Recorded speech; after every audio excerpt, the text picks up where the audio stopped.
উপকূলে আঘাত হেনেছে প্রবল ঘূর্ণিঝড় রিমাল। এটি রাতের মধ্যেই বাংলাদেশ অতিক্রম করবে বলে জানিয়েছে আবহাওয়া অধিদপ্তর।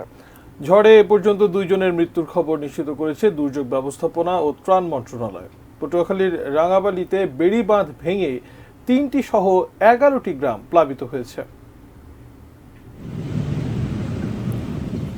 রোববার রাত 8টায় প্রবল ঘূর্ণিঝড় রিমাল বাংলাদেশ উপকূলে আঘাত হানার কথা জানায় আবহাওয়া অধিদপ্তর। গতিপথ অনুযায়ী এটি মংলার দক্ষিণ পশ্চিম দিক দিয়ে পশ্চিমবঙ্গ ও খেপুপাড়া উপকূল অতিক্রম করবে। প্রবল ঘূর্ণিঝড়টির কেন্দ্র মংলার দক্ষিণ পশ্চিম দিক দিয়ে পশ্চিমবঙ্গ খেপুপাড়া উপকূল অতিক্রম শুরু করেছে।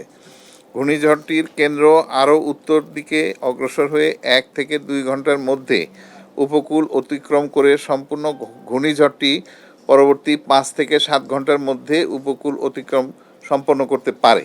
ঝড় চলাকালীন দেশের সমুদ্র ও উপকূলীয় নৌবন্দরগুলোকে মহাবিপদ সংকেত দেখিয়ে যেতে বলা হয়েছে। ঘূর্ণিঝড়ের প্রভাবে সোমবার সারা দেশে বৃষ্টিপাতও থাকবে। বৃষ্টিপাত হচ্ছে, মাঝে মাঝে থেমে থেমে আরও হবে এবং কালকে সারাদিনই বৃষ্টি হবে। বিশেষ করে আমাদের আমাদের ঢাকা সহ উত্তরের অংশে বৃষ্টি আরও বাড়বে। ঘূর্ণিঝড় রিমালের প্রভাবে সৃষ্ট দুর্যোগে উদ্বেগের কথা জানিয়ে দুর্যোগ ব্যবস্থাপনা ও ত্রাণমন্ত্রী জানান, ঝড়ের প্রভাব মোকাবেলায় সব ধরনের প্রস্তুতি নেওয়া হয়েছে। এই মুহূর্তে মানুষ অনেক বিপদের মধ্যে আছে এবং এগুলিকে লক্ষ্য করে আমরা ফায়ার সার্ভিস, আমাদের সেনাবাহিনী, কোস্টগার্ড এগুলো আমরা সবাই কাজ করতেছি।